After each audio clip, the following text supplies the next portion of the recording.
Is the speaker included, the former speaker included in the list, sir? I don't think so because the only evidence that has been made against him is in the Senate. So I don't know. No, with the speaker, no, not as yet, not as yet. If something else comes out, then he might have to be answerable for something. So, again, you know, we don't file cases for optics. 2 linggo mula ng SONA, binuksan na natin yung sumbong sa Pangulo website para makareport ang taong bayan na diretso sa akin. At mula noon, nakatanggap na yung sumbong sa Pangulo website ng more than 20,000 na report na ibinigay. Kaya't marami po sa ating mga naimbestigahan na ay hindi po namin malalaman kung hindi nyo sinumbong sa amin. Napakahalaga ng impormasyon na ibinibigay ng taong bayan sa ating pamahalaan na madaming impormasyon na hindi namin makukuha kung hindi sa inyong sumbong. Kaya't ipagpatuloy po ninyo yung inyong pag-report sa amin kapag meron kayong nakita na dapat tignan, dapat imbestigahan, dapat pag-aralan. Noong Agosto ay personal kong na-inspeksyon ang mga iba't ibang flood control project. Napunta ako sa Iloilo, nakapunta ako sa Kalumpit at saka sa Baliwag. At doon maliwanag ay na isang mga halimbawa ng mga flood control project na hindi tinapos o ghost project talaga, hindi man naumpisahan. At naging basehan ng ating pagtuloy-tuloy na pag-imbestiga. Noong September 2, nakumpiska ng Bureau of Customs ang 13 luxury vehicle ni Diskaya. At dahil sa irregularity sa importation at sa documentation, itong mga luxury vehicle na ito ay i-auction na. Ang pagkaintindi ko, merong 7 na i-auction next week at saka susunod na yung iba sa susunod na ibang linggo. Sa office naman ng Ombudsman, ano yung ating ginawa para pananagutin itong mga may gumagawa ng kalokohan? Sa office ng Ombudsman, nakapag-refer na ng reklamo ang DPWH. Galing sa DPWH ito noong September 8 dahil sa mga irregularidad sa 5 proyekto base sa Special Audit Report at Fraud Audit Report ng COA. Mula sa ahensya ng DPWH First District Engineering Office, ang mga sangkot dito sina Henry Alcantara, Bryce Hernandez, JP Mendoza, Paul Jason Duya. Ang mga kinatawan naman sa mga kontratista ang kasabwat nila ay sa St. Timothy Construction, Wawaw Builders at saka Sims Construction Trading. Lahat yung mga pangalan na yan, matagal na nating naririnig. At ngayon ay sila ay napatunayan, nakasabwat dito sa mga ginagawa, sa mga flood control project na hindi tama ang pagka-bid, hindi tama ang pagkakontrata, hindi tama ang pagka-implementasyon, hindi tama ang pagbayad. Isang buwan matapos na malunsad yung website, binuo natin ang Independent Commission for Infrastructure. Dahil nalaman natin matindi ang sistema ng korupsyon, hindi lang sa flood control project, kundi pati rin sa ibang proyektong pang-infrastruktura ng gobyerno, kaya ginawa po natin yung ICI. Yung ICI na yan ay para imbestigahan lahat ng infrastructure projects na kailangan tignan dahil may question kung tama ba ang pagkagawa. At papagpatuloy ng ICI yung kanilang na tuloy-tuloy naman ang trabaho ng ICI. Kung maalala ninyo, ICI is investigative. So tuloy-tuloy ang kanilang investigasyon. Kung ano yung finding nila sa investigasyon nila, ipinapasa nila sa DOJ at saka sa Ombudsman. Sa parehong araw, nagsampa ng kaso ang DPWH sa Ombudsman laban sa 20 opisyal ng DPWH ng Bulacan First District Engineering Office at 5 pribadong individual dahil sa paglabag sa Anti-Graft and Corruption Practices and Corrupt Practices Act, Revised Penal Code at Government Procurement Reform Act. Kasama dyan si Henry Alcantara, Bryce Hernandez, JP Mendoza at ang mag-asawang Diskaya. Mula naman noong September 15 hanggang November 5, ang Anti-Money Laundering Council, yung AMLAC, ay nakakuha ng 7 freeze order mula sa Court of Appeals. Saklaw ng freeze order na ito ang kabuuang halaga ng 6.3 billion pesos.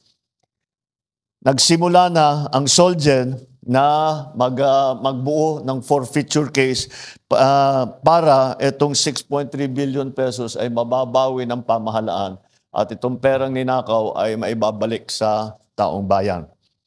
Saklaw ng freeze order ito, 6.3 billion. At noong September 18, nakapag-refer tayo muli sa Office of the Ombudsman ng ikalawang batch ng mga kasong kriminal ukol sa 2 maanomaliang proyekto. Ito ang kinakasangkutan ng 6 na opisyal ng DPWH at 2 pribadong kontratista.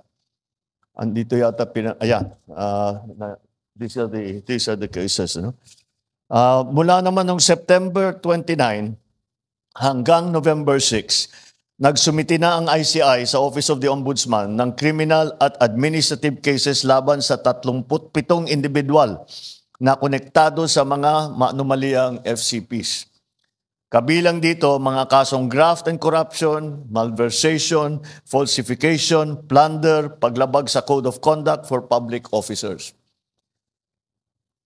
Samantala, nag-submit din ang DPWH sa Philippine Competition Commission ang 12 kaso ng bid manipulation at bid rigging noong October 3.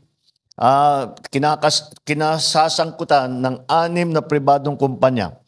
Dito pa lang sa mga kasong ito, makakabawi tayo ng 3 hanggang 5 bilyong piso ang penalty na pag sinama-sama natin lahat ng penalty ng lahat ng kaso ng mga bid rigging so far, baka meron pang idadagdag diyan sa kasalukuyan pa lang yan, ay makakabawi tayo ng 3 to 5 billion pesos in terms of fines.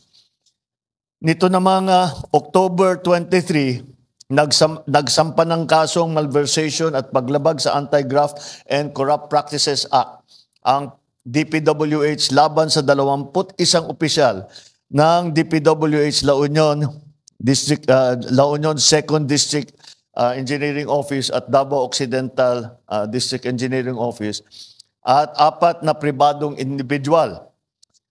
Moises Tabukol ng Silver Wolves Construction Corporation, Alvin Diego ng Silver Wolves Construction Corporation, Maria Roma Angeline Rimando ng St. Timothy Construction Corporation, Cesara Rowena Diskaya ng St. Timothy Construction Corporation. Ang sabi ni Ombudsman Remulla ay meron ding person of interest in the person of Congressman Eric Yap na dating Committee on Appropriations Chairman mula 2019 hanggang 2022. Nito namang November, sinampahan ng DPWH ang 6 na kumpanyang ito na 3 kaso ng bid manipulation at bid rigging. Mula naman November 6 din, nagsampa naman ang Bureau of Internal Revenue, ang BIR natin, ng 10 kaso sa DOJ laban sa mga opisyal ng DPWH at mga kontraktor.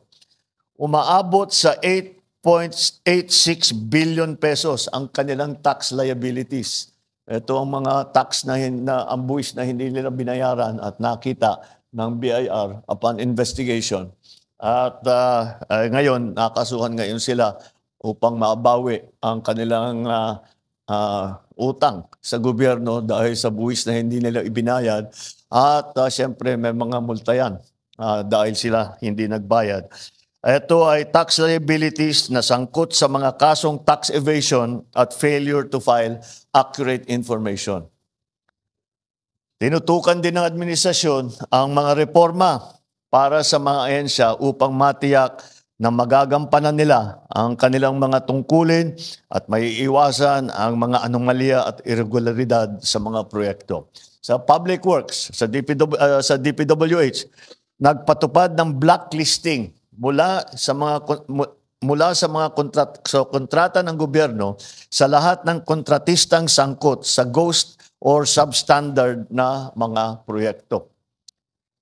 Noong October 23, formal na nakipagtulungan ang ahensya sa AMLAC upang mabantayan at maibalik ang pondo ng bayan na nawala dahil sa korupsyon. Naglabas ito ng special issuance of the construction materials price data noong October 23. Layo nitong pababain ang mga presyo ng mga materyales para sa construction ng mga proyekto ng pamahalaan. Aabot sa 50% ang maibabawas sa presyo upang maiwasan ang overpricing. Dahil talagang titignan natin, market price na. Ang hindi pwedeng ibahin o baguhin o masyadong malayo sa market price ang mga materyales na ginagamit dito sa mga flood control project at sa mga lahat ng infrastructure project.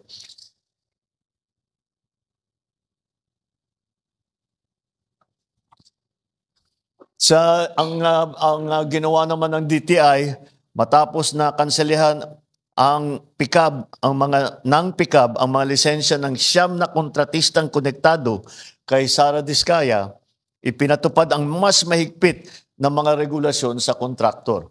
Unang-una, napakasimple at nakakapagtaka na ito ay pinabayaan at it was a very strange development na ito ay that was allowed na ipinagbawal na ngayon natin, which is actually bawal naman talaga, pero hindi masyadong hindi ini-enforce. Pero pinagbawal natin na matibay na mga may-ari ng construction company ay maging membro ng PICAB board. Dahil maliwanag ng maliwanag, pagka ikaw ay may construction company, tapos ikaw nagbibigay ng accreditation, lisensya sa mga contractor, ay napakaliwanag ng conflict of interest. Kaya hindi na natin papayagan yan ulit. Upang masiguro maisusulong ang katapatan, integridad at pananagutan sa pamahalaan, nagsasagawa tayo ng mga reforma sa iba't ibang sektor ng ating bansa. Bumubuo tayo ng transparency portal upang makapagbigay sa publiko ng mas malawak na access sa impormasyon tungkol sa mga proyekto, kabilang ang mga detalye hinggil sa mga kontratista. Nagpapatupad ng tanggapan, lokasyon at status ng proyekto. Ibig sabihin, babantayan natin ng husto every step of the way. Bawat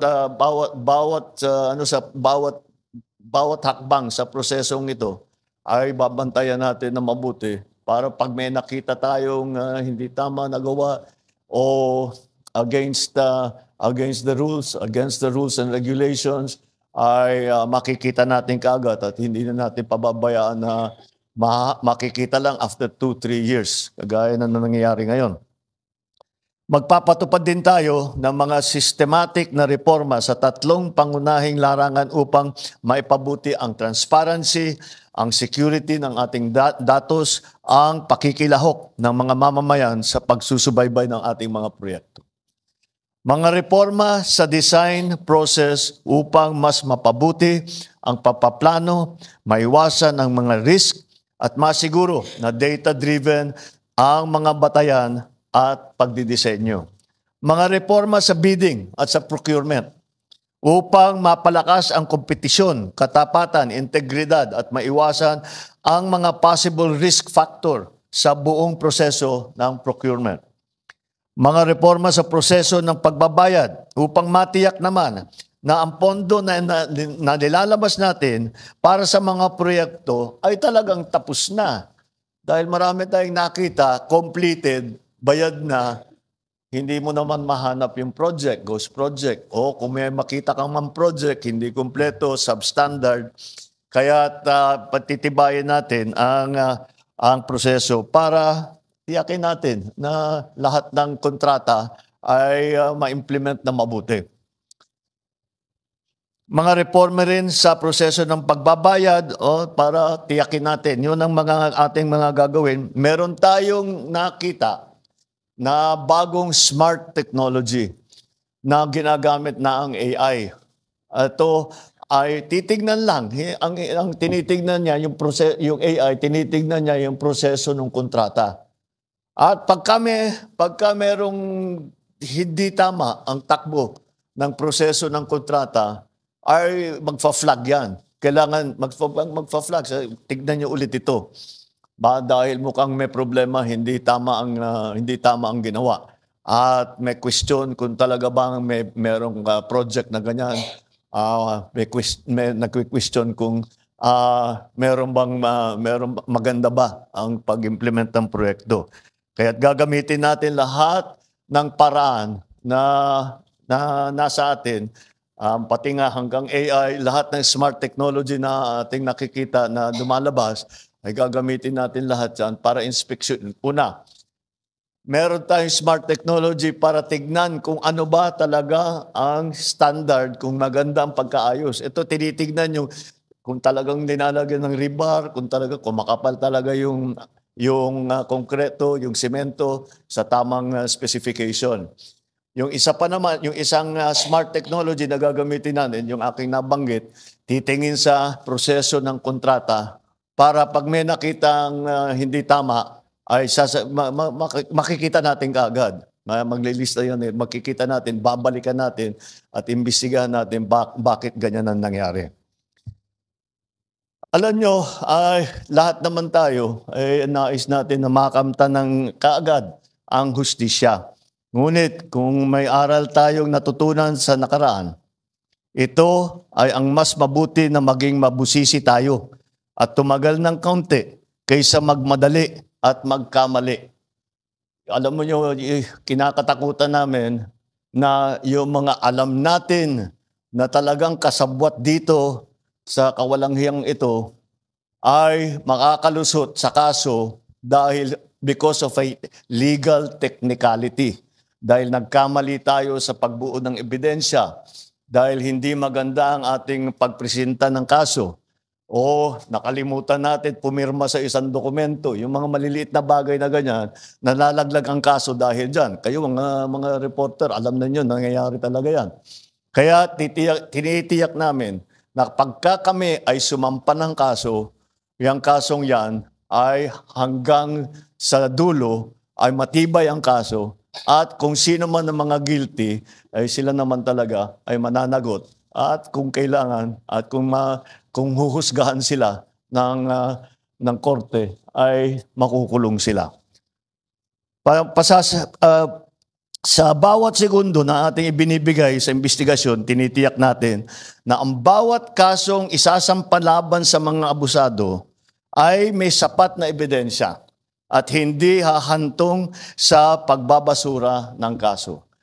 Yun ang pinakamasamang resulta.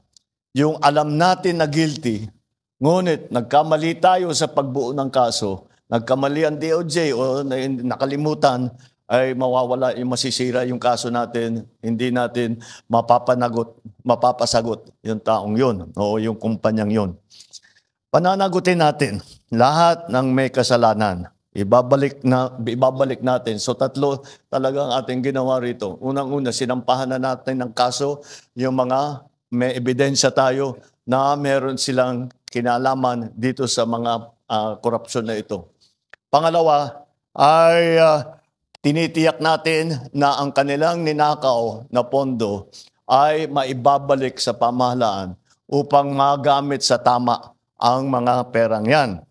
At naglagay tayo ng mga reforma para itong mga pangyayaring ito ay hindi na mauulit. Kaya yan yung tatlong talagang tinututukan natin na bagay. At ito yung aking mga nabanggit ngayon ay ang magiging resulta dito sa ating pag-focus, pagbigay ng pansin dito sa tatlo. Unang-una, mapapanagot ang mga kasama rito, mga kasabwat dito sa korupsyon. Pangalawa, maibabawi ng gobyerno ang pera na ninakaw nila. Pangatlo, na gumawa tayo ng reforma para lahat na itong klaseng korupsyon na ganito ay hindi na mauulit. Kaya yung mga taong yan na kasabwat dyan, ito, mga walang hiyang ito, na nagnanakaw ng pera ng bayan, tapos na ang maliligaya ninyong araw. Habulin na namin kayo. Okay, that's it. I think I have.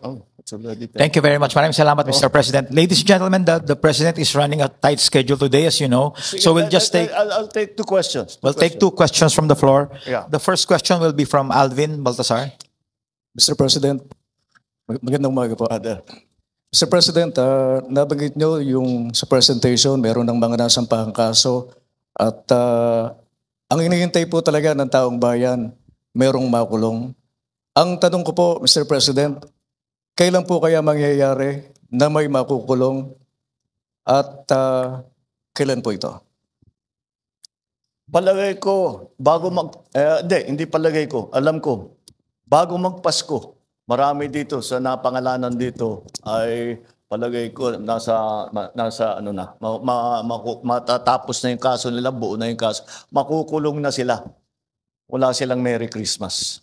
Before Christmas, makukulong na sila. Mr. President, at nabanggit nyo rin po kanina yung kinakailangan mabawi natin kung ano man yung halaga na nanakaw nila sa taong bayan. Meron po tayong timeline. Wala tayong buo na kasi marami pa kaming nakikita. Marami pa kaming nakikitang iba. So yung mga nabanggit ko na halaga, yun pa lang ang ating nakikita. Pero ako, nakakatiyak ako, marami pa tayong mababawi dito. So patuloy namin gagawin. Thank you, Mr. President. The next question from Kat. Good morning, Mr. President. Sir, you mentioned in the latter part of your speech na tapos na ang maliligayang araw nyo, hahabulin namin kayo. The nation's question is, why is former Congressman Zaldico's passport not yet canceled? And what is the government doing to actually either convince him or force him to return to the Philippines? I think that's best directed at the lawyer because it's a legal answer. And the legal answer is because hindi pa nasampahan ng kaso, therefore the request for the cancellation of his passport cannot yet be made. However, when that time comes, we will immediately cancel his passport. I'm not a lawyer, so I'm not the best person to explain it. But that's the procedure. You have to give grounds for the cancellation of the passport. And those grounds will be based on the cases that will be filed against him. Sir, just a follow-up question on that point. Sir, how convinced are you that Zaldico is the most guilty in this case, or are you somehow amenable to extending an option for him to become a state witness? I'm sorry, extending an option for him to become a state witness. That option is always there, except for them who are the most guilty. Do you think he is? I don't want. And then pag sinabi ko, sasagutin kita, sasabihin nyo, prejudged. Let the courts do their work. Let the judges do their work. Yun ang sa kanila. Mr. President, one more question, please. While we navigate this corruption scandal, the economy is taking a hit. Yep. The peso hit an all-time low yesterday. Third quarter GDP is at 4%. The stock market is at pandemic levels. What is the plan to recover investor confidence? At ano ho ang plano para sa economic recovery? Well, the reason that we had that is that there really was a downturn in economic activity. you have to remember that it's not only because of these problems. Yung bagyo, yung nawala na working days na sa ano natin, sa ekonomiya natin because of climate change. And you have to also remember the situation, the global situation. We are not the only ones suffering the shocks that come from the new trade structure that has been imposed on the rest of the world. And so we are all adjusting to that. Kaya yung mga growth rate na lahat ng grupo all around the world is falling. But marami tayong measures na ginawa because the public spending now will be increased, and to make sure that by the end of the year that the levels of public spending are according to our original plan. So mababawi natin yung nawala sa third quarter. Sir, one more point on your presentation. Very obvious, very noticeable po na marami sa mga pangalan binanggit ninyo, DPWH officials, contractors, pero kakonte, if at all, yung mga nabanggit na legislators who are. Well, no, they're part of the list. We'll give you the complete list. I just didn't go through them because there are like 37 of them. So you'll get, as I said, you'll get a briefer, which will give you more detail on all of the things that I've said today. Is the former speaker included in the list, sir? I don't think so because no. The only evidence that has been made against him is in the Senate.